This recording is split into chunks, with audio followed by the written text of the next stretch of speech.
guys, I wanted to do a video for you, kind of a little small update, some of the things that's been going on lately with my health journey. I had my appointment for my lung function tests, and the lung function test that I did have came out normal, so that's good. But they missed a couple tests while I was there. They did not do. So I have to go back in tomorrow to have the like the lung function test for the myasthenia, which is the important part we were waiting for, and those are the ones they miss. What can you do except go back? So I'm gonna go back. I went and had my heart monitor implanted. If you can see that right there, it's still healing. I just had that done a couple of days ago. It's not really sore, thankfully, but my mast cell disorder is kind of mad about the bandage that they used that day, which was like 3 or 4 days ago, and it's still not great, but it's getting better, and so we're hoping that it heals. They did stitch a little stitch, and then they put steri strips over it. I don't know. We'll see what my EDS says, but sometimes with Ehlers-Danlos syndrome stitches, it doesn't like that, but we'll see. I go back on the 19th to get it looked at to make sure it's healing. If it heals, then I don't have to worry about getting it wet and all that stuff. Right now, I have to cover it in the shower and all that, but we're hoping it shows. I'm hoping it shows nothing. The doctor, apparently he really thinks I have SVT, which is supraventricular tachycardia, and I really don't think that's what's going on. I think I'm having some, I'm having arrhythmias, but I don't think I'm having that specific arrhythmia, because if it is, then he wants to do an ablation straight away, I guess, but we'll see about that.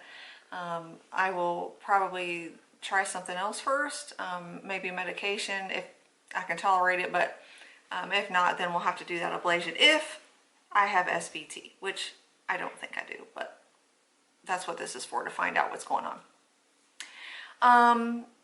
And I also had some blood work done to see. I have blood work done kind of every 3 months to see how my body is doing, if with my gastroparesis and my eating, and if my body's malnourished, because it's been malnourished and dehydrated and things like that. And I recently, probably within the last 6 months, I've transitioned to a plant-based diet, like a whole foods plant-based diet, with the exception of some trialing of trying to reincorporate meat.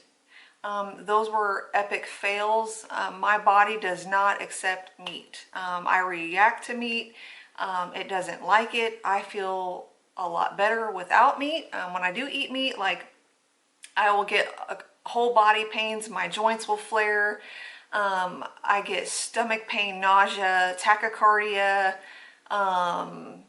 chest pain sometimes, and all that stuff with meat. So that's only been, like, out of the 6 months, probably 3 or 4 tries. So for the most part, I've been on a whole food plant-based diet. And we were curious to see if switching to a whole food plant-based diet that has kind of like more nutrients, if that would benefit me even with my gastroparesis.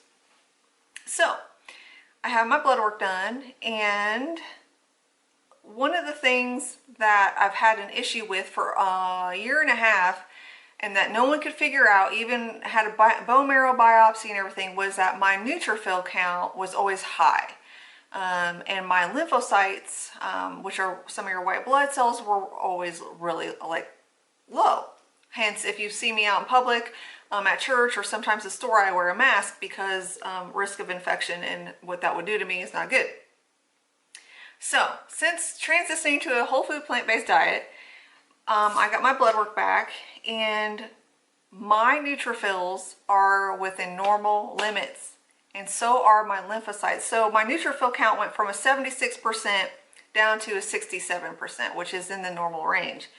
which is amazing. And my lymphocytes were 13%, which is low, and now they're 22%, which means I don't have to wear my mask. So I'm really glad, because that thing can be annoying. So my the other thing that my blood work showed, so I'm no longer malnourished, but because I track my blood work, and I've been doing that, you know, whenever, because I do. Since transitioning to a whole food plant-based diet, I've noticed a trend where I'm heading, my hemoglobin is dropping. It's still a normal range, but it's like very low normal. It's just on the edge of being abnormal. And my hematocrit, and what else?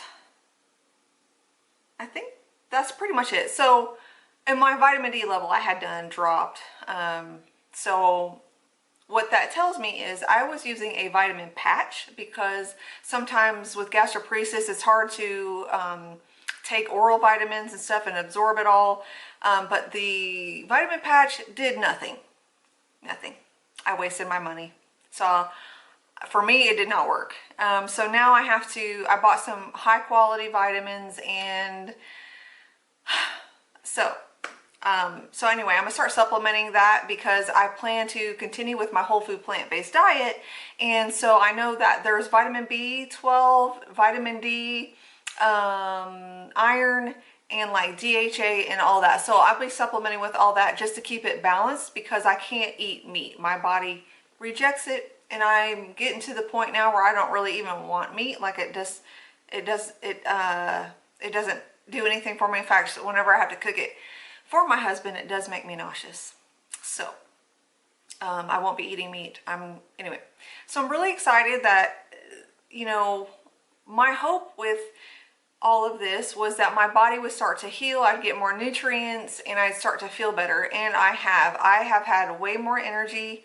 I've been able to do so much more on my homestead at a time, because normally I can do kind of like one thing and then I'm pooped out. And when I was malnourished, I could hardly do anything.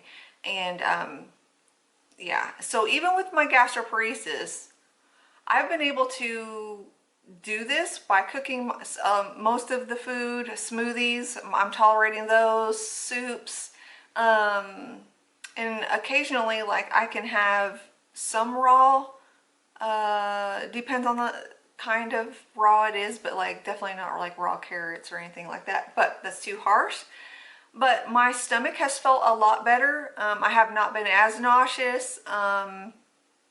I've just felt better, almost normal, and that is a huge blessing for me, because this last year and a half I've been on death's door, you know, with I just not being able to absorb nutrients or get enough. My body was heading in a really bad direction. And not saying that a whole food plant-based diet is gonna help everybody with gastroparesis, because it's hard, but if you can work it somehow and incorporate it in, it helps me anyway. It helps me so much. Just with my smoothie, you know, I can pack a lot of nutrients in there, and I, you know, it's maybe 12 ounces and it works for me. And so I can do those things, and I'm able to eat like gluten-free bread with nut butter, or a veggie burgers, you know, like the not like the processed kind of veggie burgers, but the ones that are mostly vegetables, like Dr. Prager's or whatever. But anyway, so yeah, I'm excited, and I'm just going to continue with this. My doctor is, you know, we're just going to continue with this, because really I'm treating myself, I'm doctoring myself right now, and it seems to be working. So that's what we're going to do. And I just pray that this continues, this healing continues, and I just keep getting better and better. And yeah, I just got to make a few tweaks, kind of make sure I'm getting enough protein and things like that, because I do have mast cell disorder, which also throws a wrench in it, because I can't have a lot of the protein, the plant-based proteins. Like I can't have a lot of beans, certain nuts. I can't have soy. and stuff like that. So it's kind of tricky. So, but there are certain things that I can eat, and I'll just be incorporating those a little bit more and more into my diet. So yeah, that's about it on that. And thanks for watching. If you've been interested in this journey, it's been quite the journey. But thank you for your prayers, and I really thank God for sustaining me during this time and guiding me and kind of giving me direction during all this when the doctors had no idea what to do with me. But He is the great physician. So anyway, but thanks for watching, and I will see you in the next video. Blessings and shalom.